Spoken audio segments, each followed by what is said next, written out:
Okay. I think I'm going to cut to a couple of questions from the audience now, because there's been some interesting ones. One I'm going to throw at you, Magnus, which is throwing the B word out there.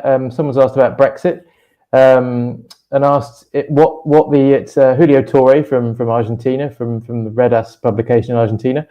He's asked, is there any, how will the Brexit process influence M&A?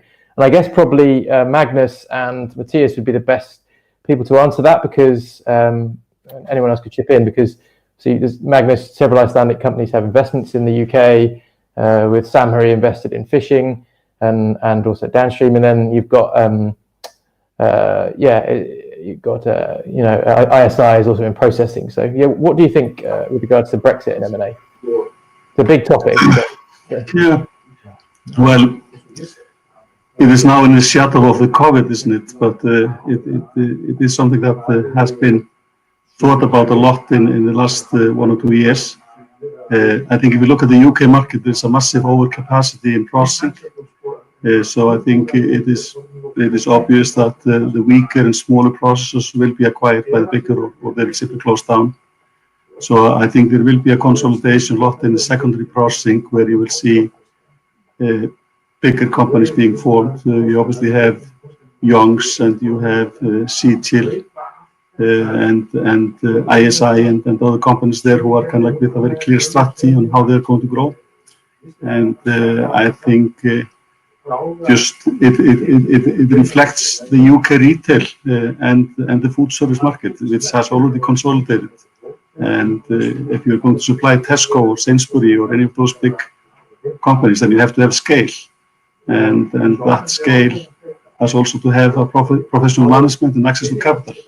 And I think that is also to very much in line with what Ignacio said about the crystal ball. Who is the next Glenn Cook? Who will be able to match capital with management expertise? That is always the winning formula. You need to have those two ingredients in order to create a success story. And there will be several success stories in coming years in seafood, because there's a need for consolidation.